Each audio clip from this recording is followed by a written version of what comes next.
Hello everyone, welcome back to your vlog. இந்த வீடியோவில் என்ன பார்க்க போகிறீங்க அப்படின்னா, ரொம்ப டேஸ்டான எல்லாத்துக்கும் பிடிச்ச பிரியாணி ரெசிபி தான் செய்கிறது எப்படின்னு பார்க்க போகிறோம். ரொம்ப ஈஸியாக செஞ்சிடலாம். ஸோ வாங்க வீடியோக்குள்ளே போகலாம். ஸோ ஃபர்ஸ்ட் வந்து பார்த்திங்கன்னா, அடுப்பு ஆன் பண்ணி குக்கரை வச்சுக்கோங்க. அதுக்கப்புறமா ஆயில், கொஞ்சமாக நெய் ஊற்றிட்டு இந்த பிரியாணி செய்கிற அந்த பேக்கெட்டில் வரும்ல, அதில் வந்து பிரியாணி இலை, பட்டை, கிராம்பு, ஏலக்காய், அந்த இது எல்லாத்தையுமே போட்டுக்கோங்க. போட்டுட்டு நான் வந்து புதினா போட்டிருக்கேன், அது ஒரு ஃப்ளேவருக்காக. புதினா போட்டுட்டு 2 பெரிய வெங்காயம் நீளமாக கட் பண்ணி வச்சுருக்கேன், அதையும் போட்டுடலாம்.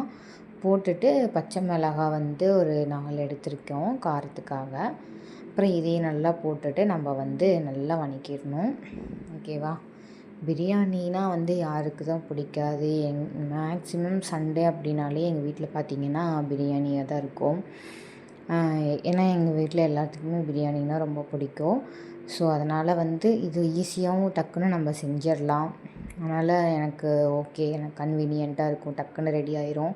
அது இல்லாமல் எங்களுக்கு பிடிக்கும். அதனாலே நாங்கள் மேக்ஸிமம் வந்து சண்டே அப்படின்னாலே பிரியாணி தான் செய்வோம்.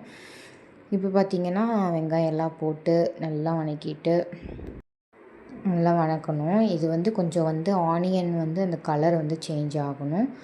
ஸோ வெங்காயம் போட்டதுக்கப்புறமா சால்ட்டு போட்டுவிட்டோம் அப்படின்னா சீக்கிரம் வந்து வெங்காயம் வந்து வதங்கிடும். ஸோ அதனால் வந்து நம்ம சால்ட்டு வந்து போட்டுக்கலாம். இப்போவே நான் கொஞ்சம் அதிகமாகவே ஆட் பண்ணியாச்சு. போட்டுட்டு இப்போ இதை நம்ம நல்லா வதக்கிக்கலாம். நல்லாயிருக்கும் கண்டிப்பாக. இதுவே வந்து நாங்கள் கொஞ்சம் டிஃப்ரெண்ட்டாக தான் ட்ரை பண்ணியிருக்கோம் இந்த டைம். வந்து எப்பயுமே நான் வந்து ஒரு வேறு மாதிரி தான் செய்வேன். இது வந்து கொஞ்சம் டிஃப்ரெண்ட்டாக ட்ரை பண்ணலாம் அப்படின்னு சொல்லிட்டு நாங்கள் இந்த மாதிரி ட்ரை பண்ணியிருக்கோம். பட் டேஸ்ட் வந்து ரொம்பவே நல்லா வந்துச்சு. இப்போ வந்து வெங்காயம் அது உப்பெல்லாம் போட்டு நல்லா வதக்குனதுக்கப்புறமா இது மாதிரி ஒரு பொடி வந்து ரெடி பண்ணி வச்சுருக்கேன். பட்டை, கிராம்பு, ஏலக்காய், லவங்கம், கொஞ்சம் கொத்தமல்லி, அந்த பிரியாணி இலையில் இருக்கிறதெல்லாம் கொஞ்சம் போட்டு அரைச்சி வச்சுருக்கேன். அந்த பொடியை வந்து நம்ம அரைச்சி வச்சுக்கிட்டோம் அப்படின்னா நம்ம அது இப்போ மற்ற நெக்ஸ்ட் டைம் வந்து செய்யும்போது கூட அதை வந்து நம்ம போட்டு செஞ்சுக்கலாம். ஸோ இப்போ வந்து பார்த்திங்கன்னா கலர் வந்து கொஞ்சம் சேஞ்ச் ஆயிடுச்சு. இந்த ஸ்டேஜில் வந்து நம்ம வெங்காயத்தை வந்து வதக்கணும். ஸோ வெங்காயம் நல்லா வந்து வதங்கினதுக்கப்புறமா நம்ம இந்த அரைச்சி வச்சுருந்த பவுடரை வந்து நம்ம போட்டுக்கலாம். இது வந்து பார்த்திங்கன்னா பிரியாணி மசாலா மாதிரி தான் இந்த பொடி. ஸோ இதுவே போதும். இதை வந்து இப்போ நம்ம நல்லா வதக்கிக்கலாம். இதில் வந்து பார்த்திங்கன்னா நான் செஞ்சதில் மிளகாத்தூள் போடலை, மஞ்சத்தூள் போடலை, எதுவுமே போடலை. இவ்வளோ தான், இது மட்டும்தான். இதுவே வந்து உங்களுக்கு கலர் கொடுக்கும், டேஸ்ட்டுமே நல்லாயிருக்கும். உங்களுக்கு வேணும்னா நீங்கள் இந்த ஸ்டேஜில் வந்து மஞ்சத்தூள், மிளகாத்தூள், பிரியாணி மசாலா இருக்குல்ல, அதையும் கூட நீங்கள் போட்டுக்கலாம்.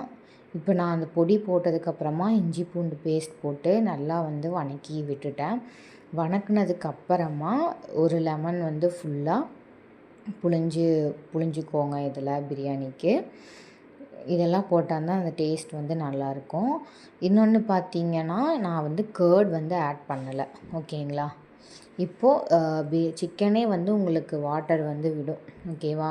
அதுலேயே வந்து நல்லா வந்து சிக்கனை வந்து ஒரு 70% வேக வச்சுட்டு அதுக்கப்புறமா நம்ம ஊற வச்சுருந்த அரிசி போட்டு நல்லா வதக்கிட்டு அதுக்கப்புறம் இப்போது நான் வந்து 1 டம்ளருக்கு 2 டம்ளர் தண்ணி வந்து மெஷர் பண்ணி எடுத்திருக்கேன். இப்போது நீங்கள் இந்த ஸ்டேஜில் உப்பு பார்த்துக்கோங்க கரெக்டாக இருக்கான்னு. கொஞ்சம் அதிகமாக இருக்கிற மாதிரி இருந்தால் தான் ரைஸ் போட்டதுக்கப்புறம் வந்து உங்களுக்கு வந்து கரெக்டாக இருக்கும். இப்போது இதுக்கப்புறம் நம்ம வந்து விசில் போட்டுடலாம். குக்கரை வந்து க்ளோஸ் பண்ணி விசில் வந்து நான் ஒரே ஒரு விசில் மட்டும்தான் விட்டிருக்கேன்.